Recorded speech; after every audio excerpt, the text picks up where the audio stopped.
See this big box right here? In this big box you're going to find an evaporator cooler that looks just like that.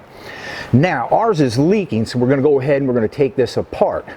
Most of the time you're going to have to take out your inner fender, take the whole box off and everything like that, but I don't really want to do that. That's a lot of work. I'm going to try to see if I can save myself and you a lot of time by just taking this one side off.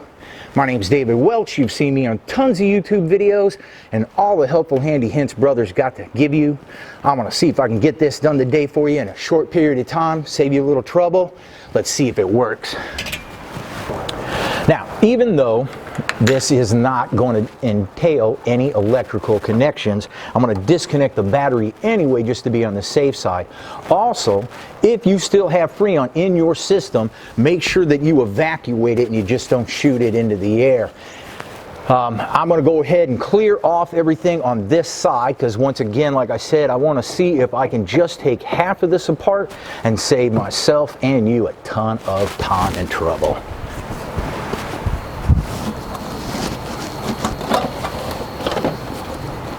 Alright, you see this right here? Hopefully your car doesn't have any smog equipment, but if it does, you're going to have to be careful with this. If you were just to get a wrench and put it on this top piece right here and torque, more than likely all of this is just going to twist and tear out. So you're going to need to get a wrench on the bottom right here, and then you're going to need to get a wrench on the top to loosen it up. Sometimes it'll be so rusty it'll break off anyway, so prepare for that.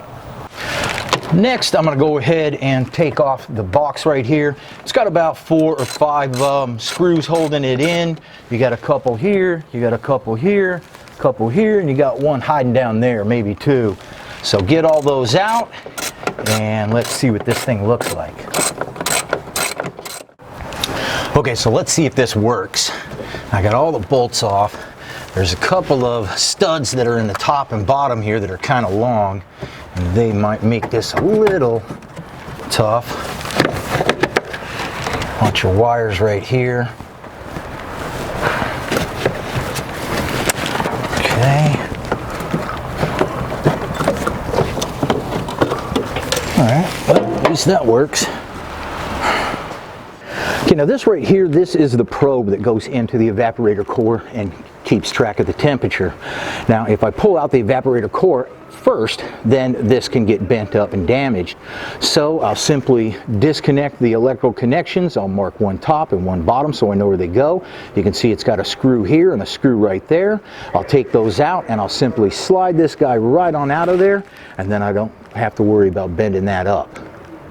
So once again right here you have the nuts that you're going to have to loosen up on the top and the bottom down here, and you're going to have to make sure that you secure it on both sides, otherwise you'll just twist this off more than likely.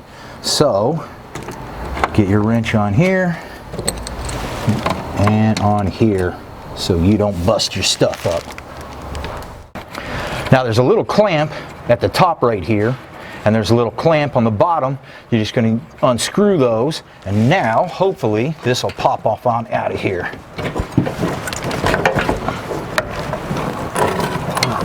Okay. There you can see that even if you don't replace this, you got to clean it out every once in a while. Alright, so I've taken these little brackets off the old evaporator, and we've got a gasket kit, and we put them on here and down at the bottom. We've cleaned out our box so I can install this.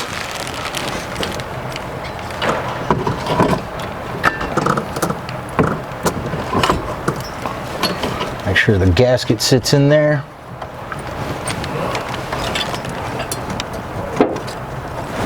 All right, looking good. Now I'll get some gasket sealer. I'll put it around everywhere that the gasket's going to be needed, and we'll put our box back on. Now before I put my box casing on the outside right here, I'm going to go ahead and I'm going to reinstall my probe because I might need to jiggle this around a little bit in order to be able to get it through. Alright, so when you get your box off, you might have some dents or dings in it. You can go ahead and tape those up really good. If you really want to get crazy about it, get out your fiberglass repair kit. We're going to gasket this up. I just put a little gasket sealer on the piece. This is a little round tube of foam right here you can see that just fits right into that groove. It's not really that hard to find. Didn't have a gasket for this, so we just put gasket sealer on there. So now we are ready to install this. Now when you put your box on, keep in mind it's only like a fiberglass kind of plastic thing, so don't just take a bolt and torque it all the way down. You want to get them on, you want to get them snug, and then slowly tighten them up until they're all firm, but don't over tighten, you will break it.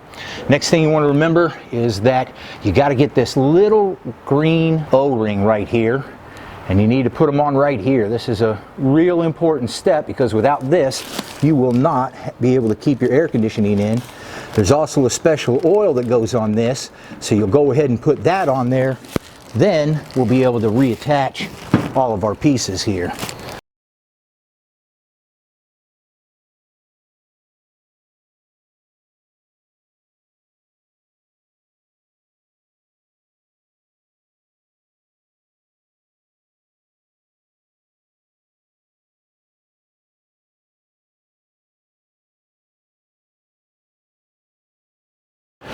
So there you have it, a couple of hours. You don't need a special education, you don't need any special tools.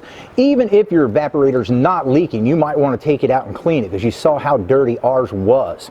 A couple of hours of your afternoon is going to get your air conditioning nice and cold for you. Be sure you check us out on Facebook, Instagram, and subscribe to YouTube so you can get hundreds of these helpful handy hints. We'll see you next time.